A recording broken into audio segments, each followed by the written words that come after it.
Hello friends, I am सुमन सुथार और इस YouTube channel पर मैं आप सबका स्वागत करती हूँ। जैसा हम सबको पता है कि जुलाई के अंदर 2022 नीट एग्ज़ाम आपका प्रिस्क्राइब्ड है, नीट का एग्ज़ाम होना है।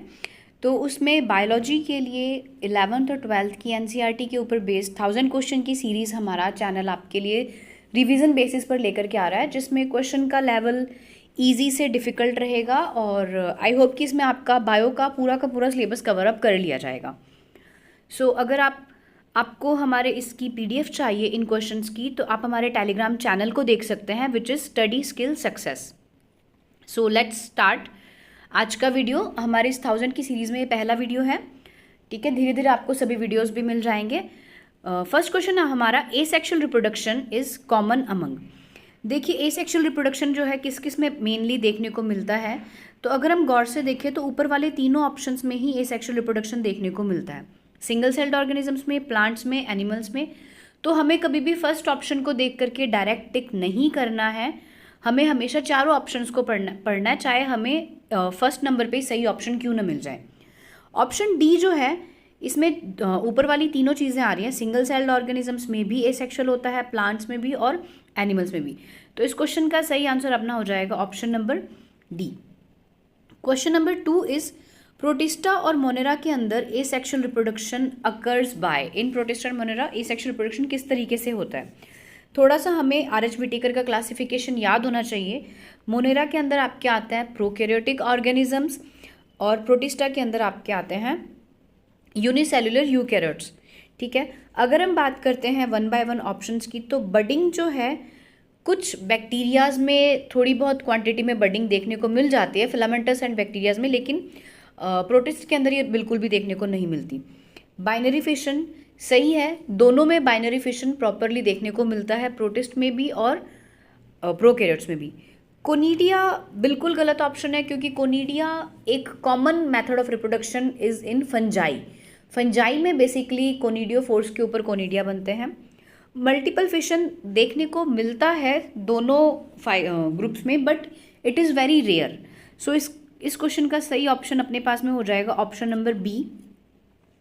Let's move to next question. Yeast cell के अंदर सेल डिवीजन से बनने वाली छोटी सेल को क्या कहते हैं?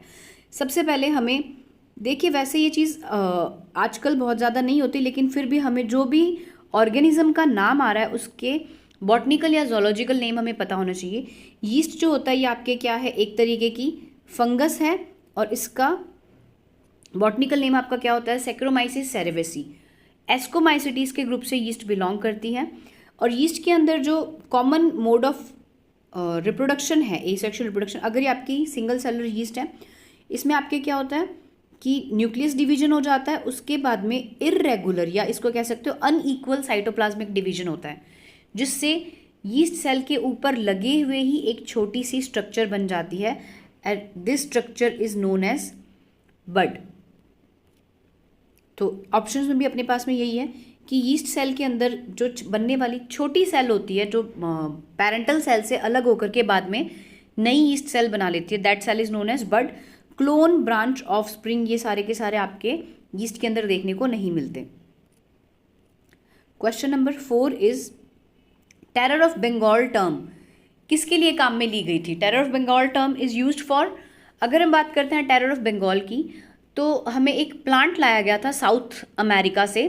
साउथ अमेरिका की जो अमेजन रिवर है, आप सभी ने सुना होगा अमेजन रिवर के बारे में, वहाँ से एक ऑर्नामेंटल प्लांट को लेकर के आया था, जो कि एक्वेटिक फ्री फ्लोटिंग प्लांट है, जिसके फ्लावर्स बहुत प्रिटी होते हैं।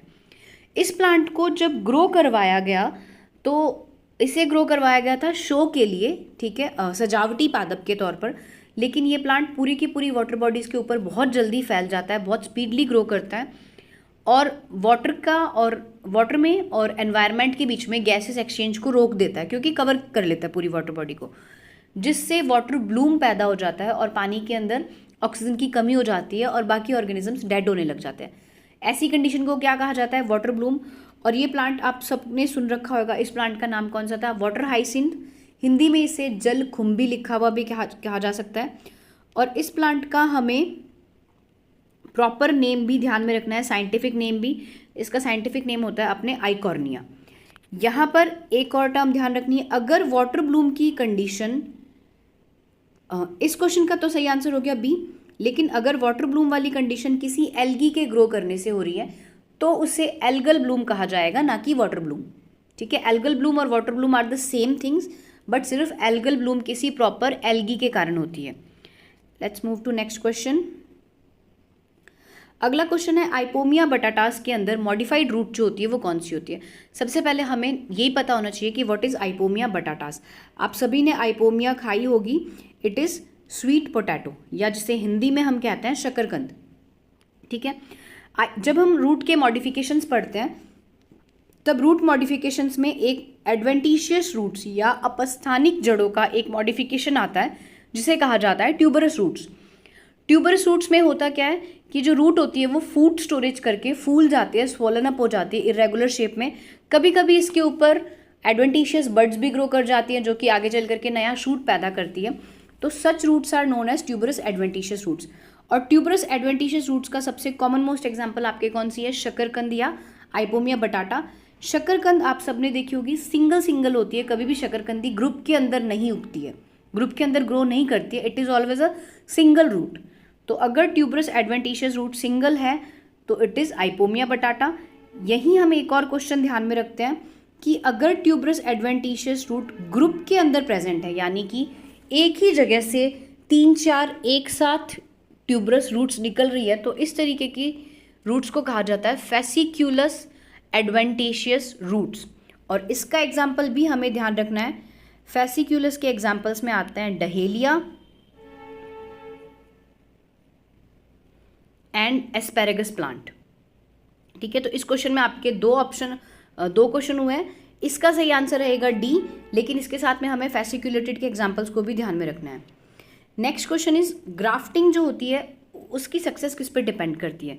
ग्राफ्टिंग वेजिटेटिव रिप्रोडक्शन का एक टाइप है जिसके अंदर एक प्लांट तो होता है जिसको रूटेड लिया जाता है और उसके ऊपर दूसरा प्लांट जो है नीचे वाले प्लांट के स्टेम को काट दिया जाता है और ऊपर वाले किसी और प्लांट का स्टेम काट करके उसके ऊपर लगा दिया जाता है। इसमें यहाँ पर आपका ये भी क्वेश्चन बन जाता है कि जिस प्लांट की रूट होती है, यानी कि जो प्लांट रूटेड लिया जा रहा है, चाहे वो पॉट के अंदर लिया जा रहा हो चाहे वो सॉइल के अंदर लिया जा रहा हो, that plant is known as stock, और ऊपर वाला जो प्लांट होता है that is known as scion. इन दोनों को एक साथ बांध दिया जाता है और थोड़े टाइम पीरियड के बाद में हमें दोनों के कैरेक्टर वाले प्लांट मिलता है जिसमें दोनों के कैरेक्टर्स होते हैं। और ये सक्सेसफुल कब होता है, जब इन दोनों का कैम्बियम आपस में क्या हो जाए, मर्ज हो जाए। देखिए, फ्लोएम सिर्फ मर्ज नहीं होता है, फ्लोएम और जाइलम दोनों मर्ज होते हैं। फ्लोएम और जाइलम दोनों मर्ज होने का मतलब क्या है, कैम्बियम का मर्ज होना, क्योंकि कैम्बियम से ही आपके क्या बनते हैं, फ्लोएम और जाइलम बनते हैं, मेरिस्टम नहीं। कैम्बियम एक स्पेसिफिक मेरिस्टम। और फैलोजन आपको थोड़ा सा आइडिया होगा, फैलम, फैलोजन और फैलोडर्म। ठीक है, फैलोजन आउटर कैम्बियम होता है, तो इसके मर्ज होने का भी इसका सही आंसर रहेगा आपके union of cambium. Next question, ये हमने पहले भी बात कर ली थी कि ट्यूबरस रूट्स जो होती है, adventitious buds present on the surface of tuberous roots, favourable condition के दौरान ट्यूबरस रूट्स के ऊपर जो एडवेंटिशियस बड्स ग्रो कर जाते हैं, ये बड्स ग्रो करके आगे चल करके क्या बनाती हैं, तो इसका सीधा सा ऑप्शन रहेगा ऑप्शन नंबर ए, शूट और एडवेंटिशियस रूट्स। देखिए, वेजिटेटिव रिप्रोडक्शन के अंदर वेजिटेटिव रिप्रोडक्शन को आप एक तरीके से एसेक्सुअली भी मान लेते हैं कई बार। उसमें जहाँ कहीं पर भी बर्ड्स बन रही हैं, जो वेजिटेटिव बर्ड्स हैं, वो हमेशा ग्रो करके लीफी शूट बनाएंगी। लीफी शूट का मतलब एक छोटा सा तना, छोटा सा स्टेम्स जो स्टंट होता है और उसके ऊपर ही लीव्स लगनी शुरू हो जाती है, और जैसे ये थोड़ा सा बड़ा होता है उसकी साइड से एडवेंटिशियस रूट्स निकलना शुरू हो जाती हैं। इसके अलावा भी हम तीनों ऑप्शंस पे गौर कर लेते हैं। देखिए, सीड और सीड कोट सेक्शुअल रिप्रोडक्शन से बनेंगे। नोड्स इंटरनोड्स डायरेक्टली नहीं बनते हैं, जब शूट बड़ा हो जाएगा तो इलोंगेशन के दौरान नोड्स और इंटरनोड्स क्लियरली विजिबल हो जाते हैं। Axillary leaves and buds, axillary leave नहीं बनती है क्योंकि एक्सिस जो होती है, या जिसको कहा जाता है कक्षस्थ या कक्ष, तो अगर ये आपका स्टेम है और लीफ आपको समझ में आ रही होगी, तो ये जो पोजीशन है ये पोजीशन कहलाती है लीव एक्सिल। इस पोजीशन को क्या कहा जाता है, पत्ती की कक्ष या लीफ एक्सिल। एक्सिलरी बड्स नहीं बनती है, direct adventitious roots and leafy shoot बनता है। इसका ऑप्शन रहेगा option number A. Next question की हम बात कर लेते हैं, मियोसाइट्स इज ऑब्जर्व्ड। तो सबसे पहले हमें ये पता होना चाहिए कि मियोसाइट्स कहते किस हैं।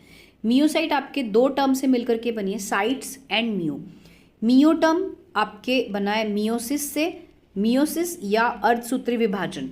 आप सभी को पता है मियोसिस और माइटोसिस, अर्धसूत्री और समसूत्री विभाजन। साइट टर्म जो है it is from cell.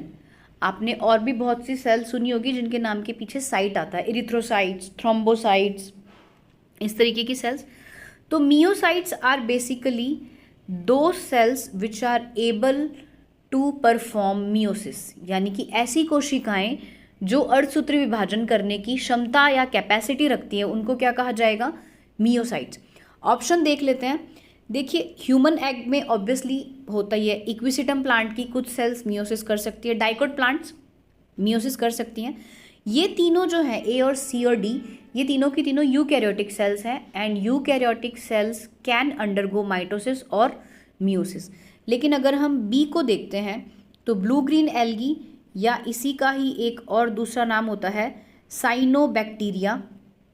Cyanobacteria prokaryotic cells हैं और प्रोकैरियोटिक सेल्स के अंदर मियोसिस माइटोसिस नहीं होते, इनके अंदर ए माइटोटिक डिवीजन पाया जाता है जिसे हम कहते हैं असूत्री विभाजन, क्योंकि इनके अंदर क्रोमोसोम या गुणसूत्र का निर्माण नहीं होता। तो इस क्वेश्चन का सही आंसर आपका हो जाएगा option B. Let's move to next question. Male cone of Cycas. जो जिम्नो और टेरिडो के प्लांट्स हैं बॉटनी के अंदर, जब हम देखते हैं प्लांट किंगडम के अंदर, तो उनमें जो रिप्रोडक्टिव ऑर्गन्स होते हैं, स्पेसिफिकली मेल रिप्रोडक्टिव ऑर्गन और फीमेल रिप्रोडक्टिव ऑर्गन्स या धानियाँ जो होती है, गैमिटेंजियम जो होती हैं, वो पत्तियों के ऊपर लगती हैं या पत्तियों के नीचे की लोअर सरफेस पे लगती है जनरली। और ऐसी लीव्स जिनके ऊपर स्पोर या गैमिट्स बनते हैं, such leaves are known as sporophylls, बीजाणुधानी पर्ण। अगर इस लीव के ऊपर सिर्फ मेल गैमिट्स या मेल स्पोर्स बनने हैं तो उसे कहा जाता है माइक्रोस्पोरोफिल्स, लघु बीजाणुधानी पर्ण। और अगर उसके ऊपर सिर्फ फीमेल बननी है तो उसे क्या कहा जाएगा, मेगास्पोरोफिल्स। अब हम क्वेश्चन में देख लेते हैं, क्वेश्चन ने पूछा है मेल कोन, और ये जो स्पोरोफिल्स होती हैं कभी कभी कंबाइंड होकर के कोन या स्ट्रोबिलस या इसे हिंदी में कहा जाता है शंकु जैसी संरचना भी बना देते हैं। तो मेल कौन है, ऑब्वियसली मेल के लिए हम सबको पता है टर्म क्या काम में ली जाती है, माइक्रो। पॉलन ग्रेन्स को भी क्या कहा जाता है, माइक्रो गैमिट्स, और फीमेल गैमिट्स को क्या कहा जाता है, मेगा गैमिट्स। माइक्रो और मैक्रो इनके साइज के ऊपर बेस्ड है। इस क्वेश्चन का सही आंसर अपना रहेगा option number A. Question number 10, modified stem present in gladiolus. Gladiolus एक तरीके का प्लांट है जिसके अंदर अंडरग्राउंड मॉडिफाइड स्टेम देखने को मिलता है, और ये जो अंडरग्राउंड मॉडिफाइड स्टेम है ये अपना एग्जाम्पल होता है कॉर्म का। Corm underground modification of stem में आप सभी ने पढ़ा है, लेकिन यहाँ पर चारों के चारों टर्म्स इंपॉर्टेंट है, तो हम एक बार चारों की छोटी छोटी डेफिनेशंस देख लेते हैं। सबसे पहले हम बात करते हैं बल्ब की। बल्ब के अंदर जो आपका मेन स्टेम होता है दैट इज़ रिड्यूस्ड स्टेम, और ये रिड्यूस होकर के एक डिस्क की शेप में या एक चकती की शेप में ही रह जाता है इस तरीके से। इसके ऊपर लीव्स जो होती हैं वो फ्लैशी होकर के लगी रहती हैं, यानी कि मांसल पत्तियां लगी रहती हैं, और इनके ऊपर एक कंबाइंड कवरिंग होती है जो स्केली लीव्स की होती है। बल्ब जो होता है आप सभी ने देखा भी है और खाया भी है। इसके एग्जाम्पल्स इंपॉर्टेंट हैं, अनियन, प्याज, गार्लिक, लहसुन और लिली। लिली प्लांट जो है ये आपके किसके एग्जाम्पल होते हैं, बल्ब के। राइजोम और कॉर्म एक साथ ही बता देती हूँ। राइजोम और कॉर्म दोनों भी किसके मॉडिफिकेशन है, अंडरग्राउंड मॉडिफिकेशन ऑफ स्टेम। दोनों के अंदर नोड्स और इंटरनोड्स क्लियरली विजिबल होते हैं। दोनों के ऊपर स्केली लीव्स की कवरिंग होती है, इसको फ्रिक्शन से बचाने के लिए, सॉइल के पार्टिकल्स के साथ में फ्रिक्शन होता है उससे बचाने के लिए स्केली लीव्स की कवरिंग होगी। देखिए जो भी स्ट्रक्चर सॉइल के अंदर है प्लांट की, चाहे वो रूट है या किसी भी तरीके का मॉडिफाइड स्टेम है, तो रूट सॉइल के पार्टिकल के साथ में फ्रिक्शन होगा, रगड़ खाएंगे, तो उसको प्रोटेक्शन देने के लिए प्लांट अपने आप कुछ ना कुछ तो करेगा, मतलब there will be something to protect it. लेकिन इन दोनों में डिफरेंस क्या होता है, राइजोम और कॉर्म में? राइजोम हॉरिजॉन्टली ग्रो करता है इस तरीके से, और कॉर्म जो होते हैं वो आपके वर्टिकली ग्रो करते हैं। इन दोनों के एग्जाम्पल से आपको समझ में आ जाएगा। राइजोम के एग्जाम्पल होते हैं आपके जिंजर एंड टर्मरिक, हल्दी एंड अदरक। अगर आपने जिंजर देखी हो तो जिंजर आपके वर्टिकली ग्रो करती है, ठीक है। और कॉर्म के एग्जाम्पल होते हैं कोलोकेशिया, कोलोकेशिया या इसे हिंदी में कहा जाता है अरबी। और कॉर्म का एग्जाम्पल कौन सा प्लांट होता है, आपके ग्लैडियोलस प्लांट की जो रूट होती है वो। सो ये तीनों तो हमारे हो गए क्लियर, तीनों मॉडिफिकेशंस हैं अंडरग्राउंड स्टेम के। Fourth one is bulbils. Bulbils basically होती हैं वेजिटेटिव बर्ड्स जो कि बहुत ज़्यादा कंडेंस हो जाती हैं और ग्रो नहीं कर पाती प्रॉपरली, फिर ये प्लांट से अलग होकर के नीचे गिर के लीफी शूट बना लेती है और वहाँ पे ये लीफी शूट और इसके ऊपर एडवेंटिशियस रूट्स निकल जाती हैं, फिर ये वापस से ग्रो करना शुरू कर देती है।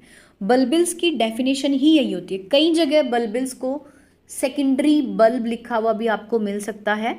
तो secondary bulb are also made up of vegetative buds which can grow individually to a new plantlet. So इस क्वेश्चन का आंसर हमारा क्या रहेगा, ग्लैडियोलस है। एग्जाम्पल ध्यान रखना है, Gladiolus and Colocasia, these are example of corm. Question number 11, in which of the following whole leaf blade regenerate into a new individual. इनमें से किस में पूरा का पूरा लीफ लैमिना एक नए इंडिविजुअल प्लांट को पैदा करता है, ठीक है। ऑप्शंस देख लेते हैं, रोज, मनी प्लांट, मैंगो एंड कैलंजी। हम पहले भी बात कर चुके हैं कि वेजिटेटिव रिप्रोडक्शन अगर लीफ के थ्रू हो रहा है तो हमें 3 नाम ध्यान रखने चाहिए, कैलंजी, बिगोनिया एंड ब्रायोफिलम। तो यहाँ पर हमारा ऑप्शन हो जाएगा कैलंजी। बेसिकली कैलंजी में एडवेंटिशियस लीफ बड्स कम बनती हैं और पूरी की पूरी लीफ या लीफ का अगर हाफ पार्ट भी टूट करके गिर जाता है तो it can regenerate into a new individual. तो our answer will be option D. Next question, gemmule formation is the form of sexual, okay it's slight bit mistake यहाँ पर सेक्शुअल रिप्रोडक्शन की जगह पर आपको करना है ए सेक्शुअल रिप्रोडक्शन।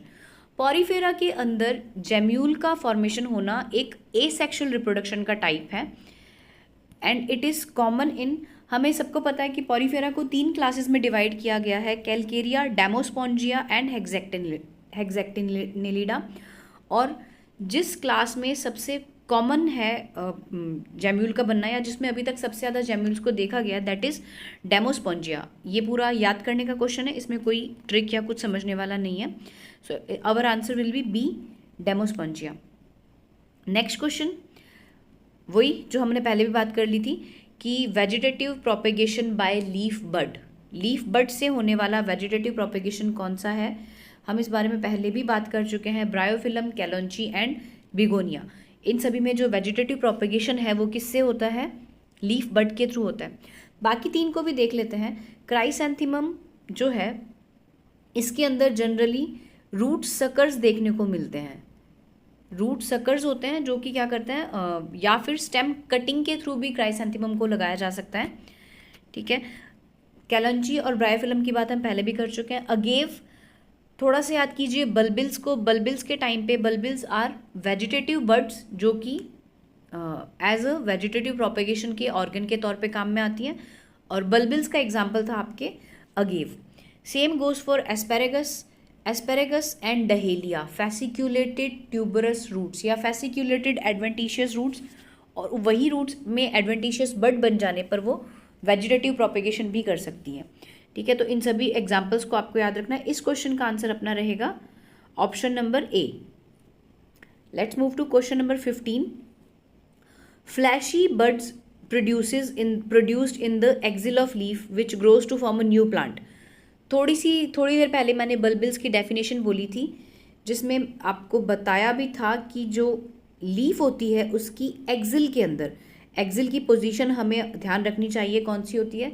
लीफ की एक्सिल में एक बड ग्रो करती है, वो जब अपने मदर प्लांट से गिर के अलग हो जाती है, झड़ जाती है, तो वो ज़मीन पर गिर के नया प्लांट बना लेती है। और इस तरीके की जो स्टेज है या इस तरीके का जो रिप्रोडक्शन है that is known as bulbils. तो इसका आंसर हो जाएगा हमारा, it will be option B, bulbils. 15th question, potato, dahlia, ginger and banana, इन सभी में अगर वेजिटेटिव रिप्रोडक्शन के थ्रू नया प्लांट बन रहा है तो origin will be, site of origin will be, options को देख लेते हैं एक बार। Floral bud present on the stem. Floral bud always, floral bud या इसे कहा जाता है पुष्पीय कलिका हिंदी में। पुष्पी कलिका जो है हमेशा फ्लावर बनाती है, ठीक है, तो ये ऑप्शन आपका गलत हो जाएगा। Internodes of modified stem, internodes कभी भी डायरेक्टली ग्रो नहीं करते हैं, नोड्स के ऊपर बड्स ग्रो करती हैं। ये बड जो होती हैं वो आगे जाकर के नया प्लांट बनाती है, इंटरनोड के ऊपर बड भी ग्रो नहीं करती है, सो ये भी गलत रहेगा। Adventitious buds present on nodes, ये हो सकता है, end nodes of modified stem, ये भी हो सकता है। तो अगर हम देखते हैं पोटैटो, जिंजर, बनाना, डहेलिया, इन सभी के अंदर मेनली जो है मॉडिफाइड स्टेम देखने को मिलता है। पोटैटो के अंदर मॉडिफाइड स्टेम होता है ट्यूबर, ठीक है। जिंजर और बनाना के अंदर जो मॉडिफाइड स्टेम होता है that is rhizome. Underground modification में आपने पढ़ा होगा, rhizome is the modified stem. Dahlia के अंदर मेनली मॉडिफाइड रूट्स होती है, लेकिन कई बार इसका स्टेम भी कई बार इसका स्टेम भी मॉडिफिकेशन शो करता है। तो इसका आंसर जो है वो रहेगा C, nodes of modified stem. Ginger का आपको याद होना चाहिए राइजोम। पोटैटो में जो आईज होती हैं वो भी एक तरीके की बड होती है जो नोड पे लगती हैं, तो option will be C. Next question, fungi and bacteria के अंदर इनमें से कौन सा method is most common? So let's check out this thing. Binary fission, अगर हम बात करते हैं binary fission and multiple fission दोनों की, तो ये दोनों के दोनों ऑप्शन जो है बैक्टीरियाज यानी कि आपके प्रोकैरियोट्स में तो कॉमन है, लेकिन ये आपके फंजाई में कॉमन नहीं है। बडिंग दोनों में देखने को मिलता है, फंजाई में भी बडिंग बनती है, यीस्ट के अंदर बड होता है, ठीक है, यीस्ट सेल की हम पहले ही बात कर चुके हैं, और bacterias also shows budding. Spore formation, fungi में स्पोर्स बनते हैं, फंजाई का ए सेक्शन रिप्रोडक्शन स्पोर से होता है, लेकिन स्पोर फॉर्मेशन बैक्टीरिया में कॉमन नहीं है। कुछ बैक्टीरिया जैसे बैसिलस ग्रुप के मेंबर हो गए या कुछ ग्राम नेगेटिव बैक्टीरियाज ही एंडोस्पोर बनाते हैं, और वो भी रेयर कंडीशन में, यानी कि जब उनके पास में क्रिटिकल कंडीशन होती है अनफेवरेबल, तब वो एंडोस्पोर का सिंथेसिस करते हैं, नॉट कॉमन। सो इसका आंसर अपने क्या हो जाएगा, जो दोनों में कॉमन है fungi and bacteria, it will be budding. Let's move to next question number 17। Amoeba, spirogyra and yeast, इन तीनों के अंदर क्या कॉमन है? हम ऑप्शंस को बाद में देखेंगे, पहले हमें दिमाग में ये आना चाहिए कि ये तीनों है किस किस ग्रुप के member. Amoeba, it is a member of प्रोटिस्ट्स, ठीक है, प्रोटिस्टा यानी कि यूनिसेल्युलर यूकैरियोटिक ऑर्गेनिजम्स जो होते हैं, those are protist. Spirogyra, it is a green alga, या इसे एल्गी टर्म भी कई बार बोलते हैं, it is a green algae जो कि क्लोरोफाइसी का मेंबर है, और मल्टी सेल्युलर फिलामेंटस, तंतुमय शैवाल होता है और बहुकोशी की अवस्था में पाया जाता है। यीस्ट हम पहले भी बात कर चुके हैं, एस्कोमाइसिटीज ग्रुप की फंजाई है, इसका पूरा नाम होता है सैक्रोमाइसिस सेरेवेसी। तो ऑप्शंस देख लेते हैं इन तीनों में क्या कॉमन है। They reproduce, obviously living organism can reproduce whether it is multicellular और इट इज़ यूनिसेल्युलर, तो ये सही है। They are all unicellular, no it is incorrect. Amoeba unicellular है, यीस्ट यूनिसेल्युलर है, लेकिन स्पाइरोगायरा आपका मल्टी सेल्युलर है। They reproduce only sexually, very wrong, इनमें सेक्शुअल रिप्रोडक्शन कम होता है और एसेक्शुअल या वेजिटेटिव ज़्यादा कॉमनली देखने को मिलता है। They are all multicellular, it is still wrong. तो करेक्ट ऑप्शन आपका कौन सा हो जाएगा? They reproduce, option number A. Question number 18 देख लेते हैं कि इनमें से कौन सा प्लांट जो है वेजिटेटिव प्रोपेगेशन के लिए फोलियर एडवेंटिशियस बर्ड्स को काम में लेता है, या विच use फोलियर adventitious birds. Guys, biology में आपकी टर्म्स से फैमिलैरिटी, यानी कि आपको टर्म्स का मतलब पता होना चाहिए। जहाँ कहीं पर भी फोलियर टर्म आ रही है, it should click in your mind कि it is somewhere related to leaves, पत्तियों से संबंधित कोई चीज़ है, उसके लिए फोलियर टर्म काम में ली जाती है। ऑप्शंस देख लेते हैं। बनाना, नो, इसमें राइजोम होता है। जिंजर में राइजोम होता है। स्पोर फॉर्मेशन फंजाई या उनका फंक्शन है। ब्रायोफिलम हम पहले भी बात कर चुके हैं। वेजिटेटिव रिप्रोडक्शन बाय लीफ, 3 नाम ध्यान रखने हैं। तो आपका करेक्ट ऑप्शन क्या हो जाएगा? ब्रायोफिलम, सी। क्वेश्चन नंबर 19 देख लेते हैं। Question number 19 is saying end of vegetative phase in plants which marks the beginning of reproductive phase. It can be seen, and this phenomenon or this process is known as कि कायिक प्रावस्था या कायिक phase जो है उसका ख़त्म होना और जनन प्रावस्था का शुरू होना, ये किस प्लांट्स में ऐसा क्या सिम्टम होता है जो उसकी जनन प्रावस्था की शुरुआत को बताता है? हम सबको पता है this symptom is known as flowering. Basically ये जो प्रोसेस होता है इसको हम कहते हैं फ्लावरिंग या पुष्प निर्माण की क्रिया। So the option will correct option will be option number A, flower formation. Next question, correctly matched. अब तक आप सभी को ये सारी चीज़ें याद हो गई होंगी। Correctly matched pair, first option ही हमें करेक्ट दिख गया है। अनियन बल्ब के एग्जाम्पल होते हैं, बल्ब के एग्जाम्पल में अनियन, गार्लिक एंड लिली। ठीक है, बाकी के ऑप्शंस भी एक बार देख लेते हैं। जिंजर के अंदर क्या देखने को मिलता है? जिंजर में सकर्स नहीं होते हैं। जिंजर और टर्मरिक में आपके क्या देखने को मिलता है? राइजोम। सकर्स जो हैं ये सब एरियल मॉडिफिकेशन है, अंडरग्राउंड मॉडिफिकेशन नहीं है। और सकर्स का एग्जाम्पल आपके क्या होता है? मिंट या जिसे आप कहते हो पुदीना। ठीक है, नेक्स्ट ऑप्शंस को देख लेते हैं। क्लेमाइडोमोनास एक तरीके की एल्गी है, स्पाइरोगायरा के ग्रुप की एल्गी है, ग्रीन एल्गी। यीस्ट आपको पता है फंजाई है। इनके ऑप्शंस भी करेक्ट है। क्लेमाइडोमोनास के अंदर जूस्पोर देखने को मिलते हैं और यीस्ट जो है ये कभी कभी क्या बनाती है? आपके कोनिडिया। तो इस क्वेश्चन का सही आंसर हमारा क्या हो जाएगा? Option number A, onion with the help of bulb.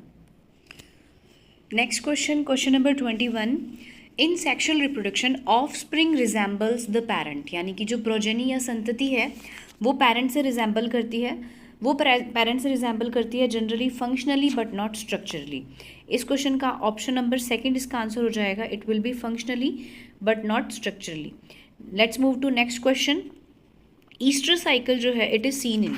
Guys अगर आपको किसी भी क्वेश्चन में कुछ डाउट्स हो या क्वेरीज हो तो आप हमें कमेंट्स में बता सकते हैं। ठीक है, and we will try to solve your queries and your questions. ठीक है, ईस्टर साइकिल जो होता है, क्वेश्चन देख लेते हैं 22 नंबर। ईस्टर साइकिल किस किस में देखने को मिलता है? मैमल्स के अंदर दो तरीके के साइकिल मैमल फीमेल्स के अंदर देखने को मिलते हैं। One is menstrual cycle and other one is oestrus cycle. Mammals में प्राइमेट्स की जितनी भी फीमेल होती है, प्राइमेट ग्रुप की जितनी भी फीमेल होती है, उन सभी में मेंस्ट्रुअल साइकिल देखने को मिलता है। प्राइमेट्स के अलावा जितने भी मैमल्स हैं उन सभी में जो देखने को मिलता है वो कौन सा साइकिल होता है? Oestrous cycle. तो आप देख सकते हो cow, sheep, rat, dog, tiger, ये सारे के सारे प्राइमेट्स में नहीं आते हैं। प्राइमेट्स में चिंपैंजीज हो गए, ह्यूमंस हो गए, ये चीज़ें आती हैं। तो इस क्वेश्चन का आंसर क्या हो जाएगा? All of the above. इन सभी के अंदर कौन सा साइकिल देखने को मिलता है? Oestrous cycle. Let's move to next question. Homothallic और मोनोशियस, ये दोनों की दोनों कंडीशन जो होती हैं किससे दर्शाती हैं? Denotes to what condition? Homothallic का मतलब हो जाता है कि जब मेल और फीमेल प्रोड्यूस करने वाले थैलस एक जैसे हो, वो एक जैसे दिखते हो मॉर्फोलॉजिकली एंड फिजियोलॉजिकली। मतलब आप डिफ्रेंशिएट नहीं कर पाते हो कि कौन सा मेल थैलस है कौन सा फीमेल थैलस है। और इसे दूसरे वर्ड्स में ये भी कह सकती हो कि male and female are present on the similar thallus. Monoecious की डेफिनेशन ये होती है जब male gamete and female gamete एक ही ऑर्गेनिज्म के थ्रू प्रोड्यूस किए जा रहे हैं, यानी कि एक ही ऑर्गेनिज्म मेल गैमिट भी प्रोड्यूस कर रहा है और वही ऑर्गेनिज्म फीमेल गैमिट भी प्रोड्यूस कर रहा है, then it is known as monoecious condition. और ये दोनों की तीनों कंडीशंस जो है किसे डिनोट करती है? बाइसेक्सुअल या द्विलिंगी अवस्था जिसे कह सकते हैं वो। यूनिसेक्सुअल, इस क्वेश्चन का सही आंसर अपना क्या हो जाएगा? Bisexual condition. बाकी की तीनों टर्म्स को भी एक बार देख लेते हैं। यूनिसेक्सुअल कंडीशन का मतलब ये हो जाता है कि ऐसी कंडीशन जिसमें एक ऑर्गेनिज्म अपनी रिप्रोडक्टिव फेज के अंदर सिर्फ एक टाइप का गैमीट ही बना रहा है। इधर इट इज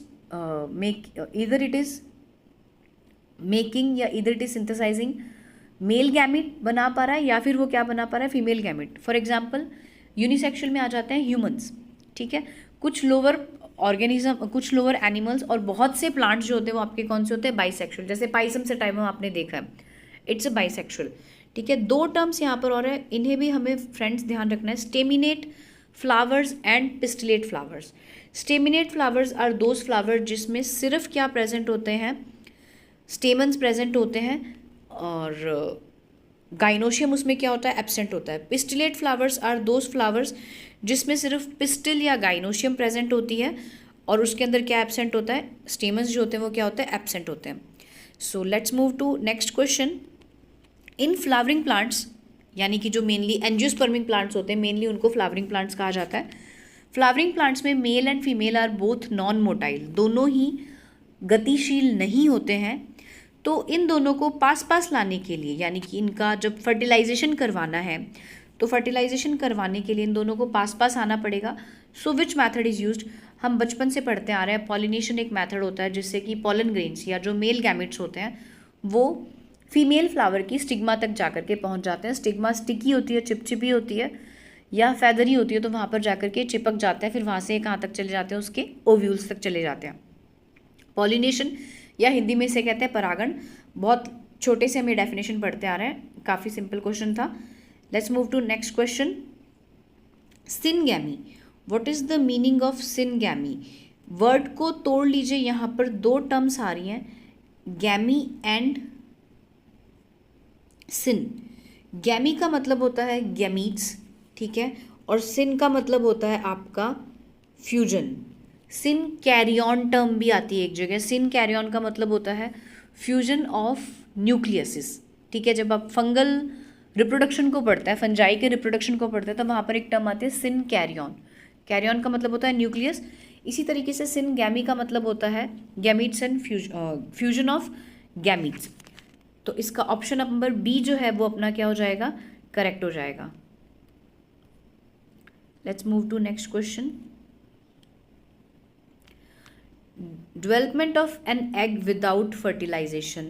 डायरेक्ट डेफिनेशन दी हुई है एनसीईआरटी के अंदर कि एक एग का डेवलपमेंट हो जाना और वो एग बिना फर्टिलाइजेशन के ही नया इंडिविजुअल बना लेता है, इस तरीके की कंडीशन को क्या कहा जाता है, पार्थिनोजेनेसिस, ठीक है। हिंदी में भी इसे पार्थिनोजेनेसिस ही कहते हैं। पार्थिनोजेनेसिस की डेफिनेशन यही है कि बिना फर्टिलाइजेशन के एक एग जो है वो नए इंडिविजुअल को बना लेता है, that is known as parthenogenesis, ठीक है। बाकी की तीनों टर्म्स को भी एक बार देख लेते हैं।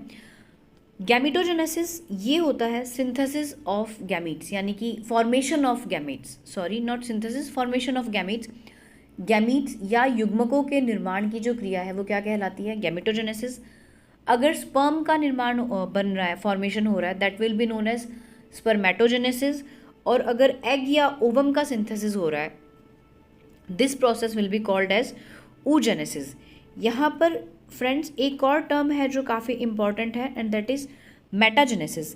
मेटाजेनेसिस बेसिकली क्या होता है कि कुछ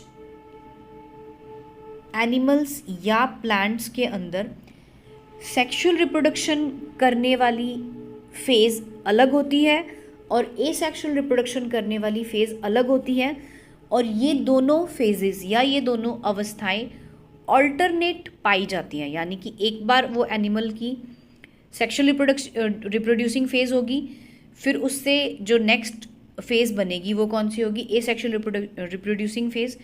और इस तरीके की जो लाइफ साइकिल होती है या इस तरीके का जो ऑल्ट्रेशन ऑफ जनरेशन होता है उसे कहा जाता है फॉल्स ऑल्ट्रेशन ऑफ जनरेशन या सूडो पीढ़ी एकांतरण भी कहा जाता है, ठीक है।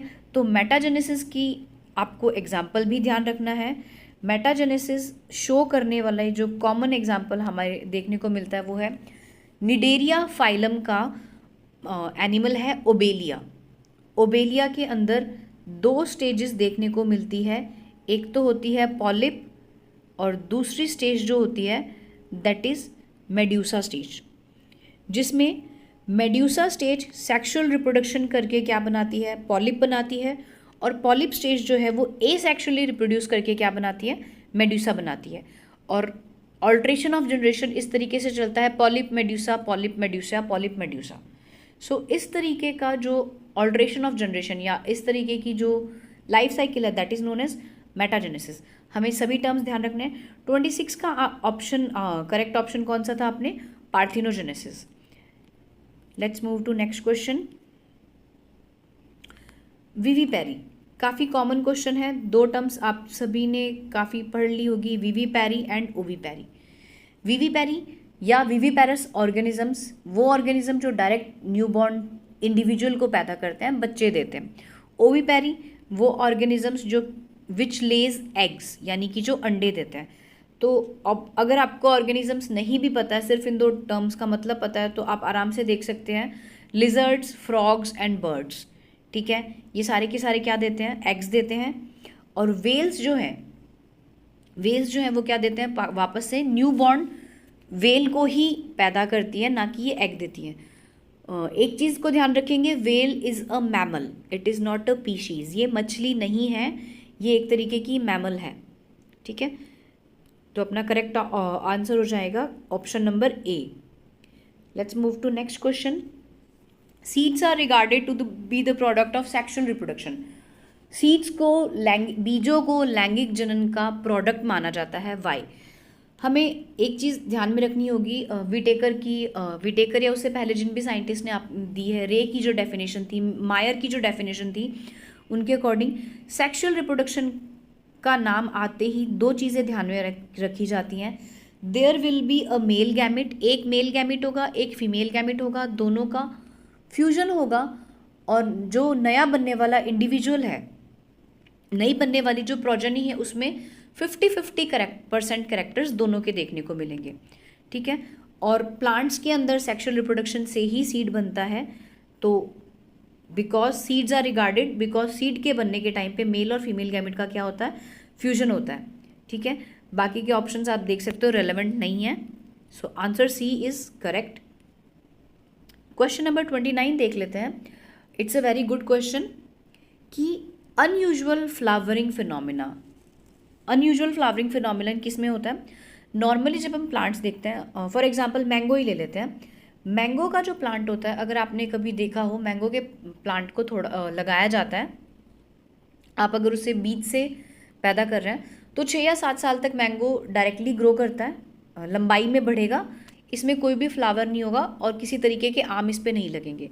लगभग 6, 7 या 8 साल के बाद में मैंगो में फ्लावरिंग शुरू होती है, और उसके बाद हर साल जब भी मैंगो का सीज़न आता है, ठीक है, जैसे अभी मैंगो का सीज़न चल रहा है, तो हर साल मैंगो के सीज़न में उस पर फ्लावर्स लगते हैं, फिर वो फ्लावर जो होते हैं वो फ्रूट में चेंज हो जाते हैं।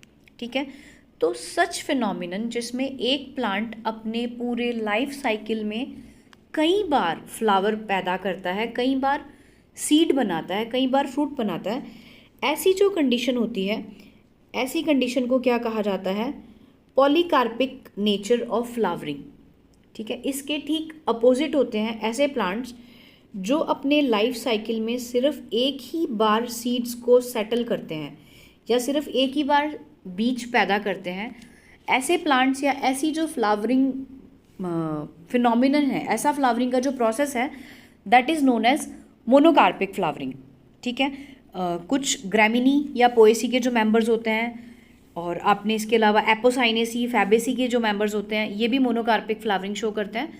ठीक है, बट यहाँ पर एक चीज़ ध्यान रखने वाली है, ज़रूरी नहीं है कि जो मोनोकार्पिक फ्लावरिंग हो वो एनुअल प्लांट्स ही होंगे। Monocarpic flowering can be annual and it can also be perennial plants.